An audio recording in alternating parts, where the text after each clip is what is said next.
Importance nọ na sometimes mụ amụghọ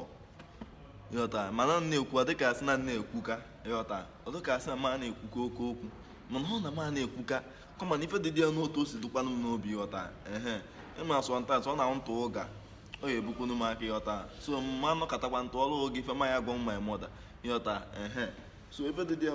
mma agba n'otu o si dụrụ m ịghọta mana ọ na-ekwu otu ọ dịka asị na ma na-ekwuka ma nwanne ọ na ma na-ekwuka kọma na ịma na-ebiaghị na my chop like this ịghọta so kiukazie nkụ nya ndị mmadụ ka nkụ like this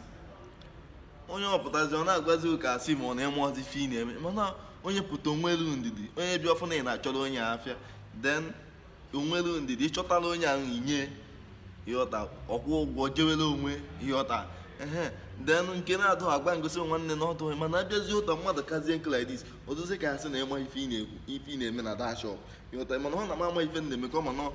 otu o si dụrụ m ka m si na-eme ịghọta bikos na nneke m na ọ na-achọp like this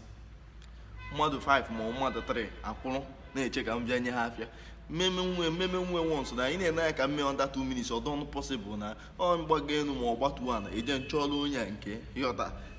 ịpụtafụna na achọrọ onye inwelu m ndidi ịghọta ọ na na-abara mba ịghọta ọ na ma na-abaka kọmana otu o si dụrụ m ịghọta mana ndị mma abịazie na-eche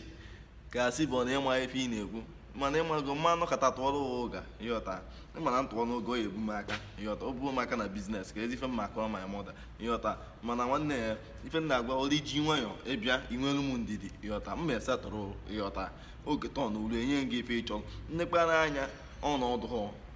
ịghọta agwa ngosi nwanne na ịfa adịghọ ịwaba ịghọta dobiko nwelu m ndidi ịpụtakwa na chọp jọ nwelu m patience ịghọta jos inye m 2 minutes o zuru m ịghọta jọ m esatụrụ ọfụma ịmana m satụrụ kwanụ ebeelu m gị ego ọfụma ịghọta m melesi ushi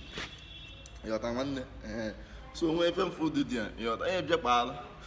ịma sọntansị nne anya ama kọnsidakwanụ ndị mmadụ ịghọta ọkacha ndị obodo witi ndị be anyị kwa bikos onye ọ na-awụ mmadụ ịghọta bikos n'obodo efe anyị nọ na eketa nwụsiri ike ịghọta so ihe bịa na chọp m doo biko nwelu m ndidi mma esatụrụ olukwa atọ ọnụ esatụrụ ọnụ ma agbaghị ya agba ịghọta na ndị ọ na-esatụrụ nchọ inye gị enyekwa gị ọ na low price ịghọta ọ ya wee ilu ije enjoy ife igolu ịghọta nwanne mmanụ kata tụọrọ oge ntụọrọ oge ọ ya ebunu m aka na my business